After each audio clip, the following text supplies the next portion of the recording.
చారిత్రాత్మకమైన విజయం సాధించిన ప్రజలు ఇచ్చిన అద్భుతమైన తీర్పు, దాంట్లో మనం భాగస్వామ్యం అయ్యాం దాంట్లో. సో మీ అందరూ అద్భుతమైన మెజారిటీతోటి, బలమైన మెజారిటీలతోటి మనం 21 స్థానాలు పోటీ చేస్తే 21 స్థానాలు అద్భుతంగా గెలిచాం. 2 పార్లమెంట్ నియోజకవర్గాలు గెలిచాం.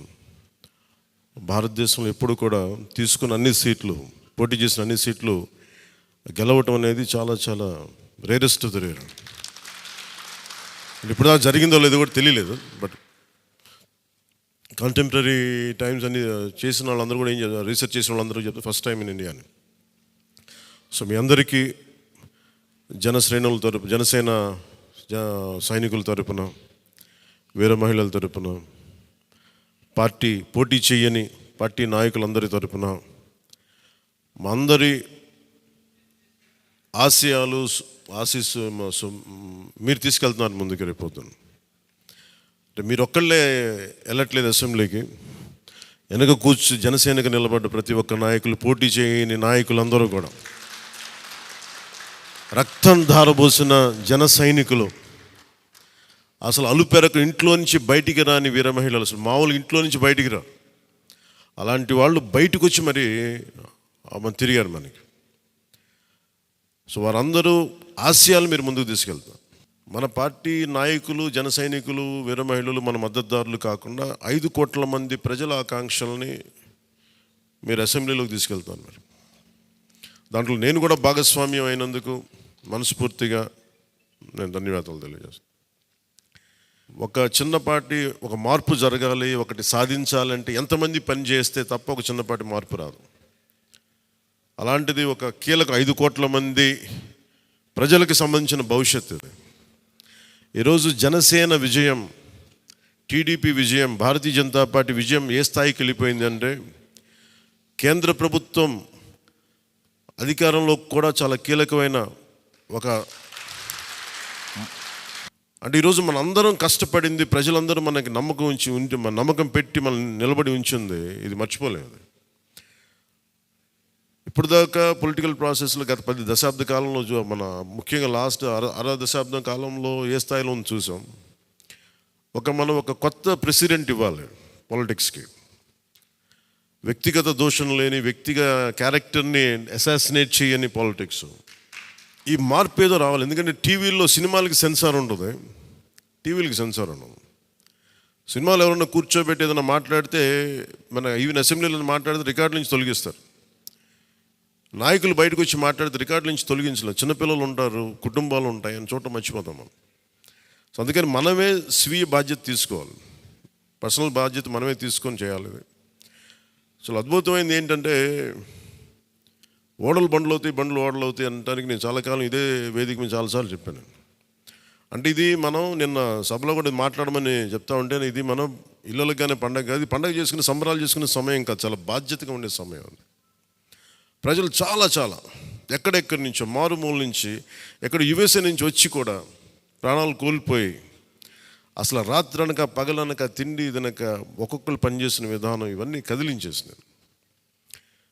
సహజంగా విజయం రాగానే అందరికీ ఏముంటుందంటే ఒక అతిశయం వచ్చేస్తుంది. అలాంటి అతిశయం నాకు లేదు, దయచేసి మీరు ఎవరు పెట్టుకోకుండా, నా రిక్వెస్ట్ ఇది ఒకటి. ఎందుకంటే మనందరికీ ఇది వచ్చేస్తుంది, అది నేను కాదనట్లేదు. కానీ దాన్ని అధిగమించి ఎదిగే కొద్దీ ఒదిగి ఉండాలి అనేది మనం నిలబడి చూపిద్దాం, పాటించి చూపిద్దాం.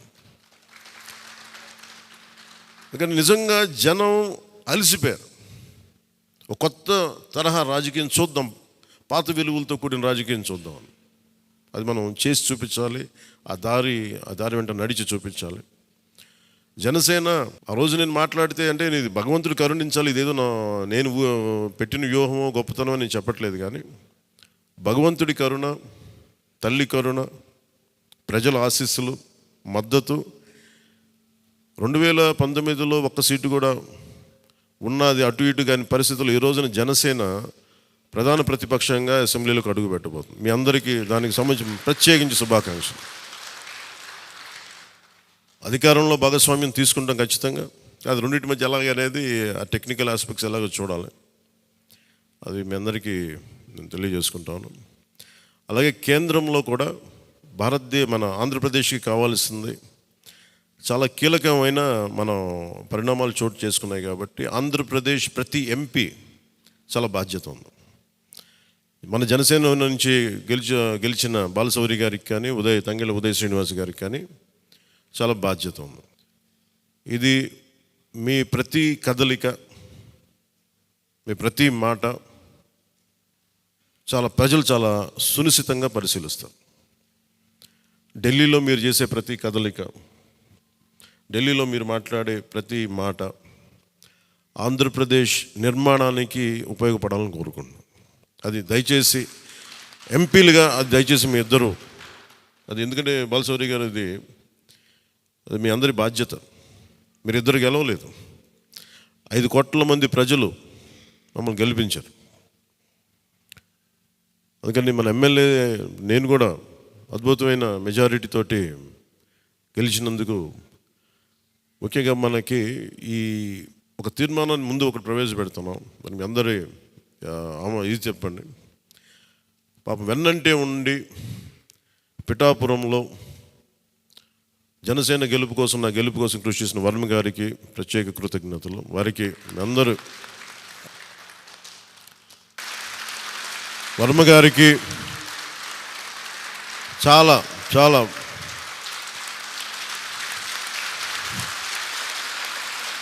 వర్మ గారా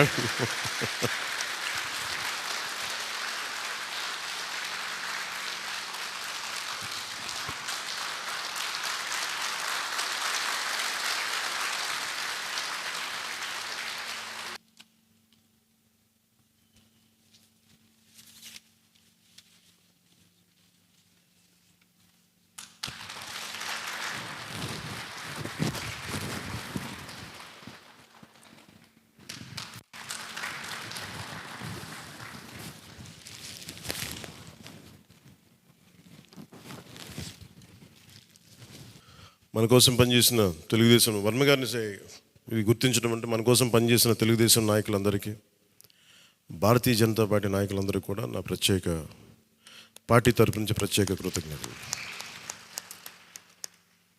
అలాగే జన సైనికులకి ప్రత్యేకించి మీరు పడ్డ శ్రమ, కృషి మేము మర్చిపోలేం.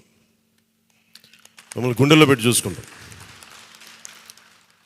మీ భవిష్యత్తు కానీ మీ బాధ్యత మీకు ఎలా ఉండాలనేది మేము గుండెలో పెట్టి చూసుకుంటాం. అలాగే మా ఆడపడుచులకి, వీర మహిళలకి, యువతులకి జనసేన కోసం మీరు పడ్డ శ్రమ మేము మర్చిపోలేం. మీ అందరికీ కూడా నా ప్రత్యేక ధన్యవాదాలు, కృతజ్ఞతలు. మీ శ్రమని, మీరు చేసిన ఈ కృషిని మేము మర్చిపోం. మీ ఆశయాలని మీరు దేనికోసమైతే పనిచేస్తున్నట్టు ముందంటే తీసుకెళ్తాం. ఈ జనసేన కార్యాలయం ఇంకొద్ది రోజుల్లో ఫుల్ ఫ్లెడ్జ్డ్ ఫంక్షనింగ్ ఆఫీస్ అవ్వబోతుంది, రెడీ అవబోతూ ఉన్నది. మనకి రాష్ట్రంలో ఈ నలుమూలలు ఎవరు వచ్చినా కానీ దానికి తెరుచుకొని ఉంటాయి తలుపులు. ఇప్పుడు నా కోరిక ఏంటంటే 24 గంటలు పనిచేయాలి ఆఫీసు. అపరాత్రి అర్ధరాత్రి లేకుండా ఎవరికి ఏ సమస్య వచ్చినా అది ఉండేలా చాలా కష్టసాధ్యమైన విషయం. కష్టసాధ్యమైంది సాధించాం ఈ రోజున, దాన్ని కూడా సాధిస్తామని మీ అందరికీ తెలియజేసుకుంటూ నేను 6 ప్రత్యేకించి చెప్పాను. విద్య, వైద్యం, ఉపాధి, సాగునీరు, తాగునీరు, లా అండ్ ఆర్డర్. ఈ 6 అంశాల మీద మొదటి ప్రత్యేకమైన దృష్టి పెట్టి దీని మీద ముందు ప్రజలకి భరోసా కల్పించిన తర్వాత మిగతా అన్నిటి అంశాల మీద ముందుకు తీసుకెళ్దాం. అలాగే నేను ఢిల్లీ వెళ్తున్నాను ఇప్పుడు PM గారిని NDA మీటింగ్కి. వచ్చిన తర్వాత ఆ రోజు మనం ప్రత్యేకించి కూర్చోబెట్టి మీ అందరితోటి ఒక లెజిస్లేటివ్ పార్టీ మీటింగ్ని మనం కండక్ట్ చేద్దాం. సో ఆ ప్రక్రియ ఏం జరగాలో, ప్రజాస్వామ్య ప్రక్రియ ఏముందో దాని ప్రకారం ముందుకు చేద్దాం. అందుకని ఈరోజు జస్ట్ మిమ్మల్ని కలిసి మీకు అభినందనలు చెప్పాలనే నా ఉద్దేశం.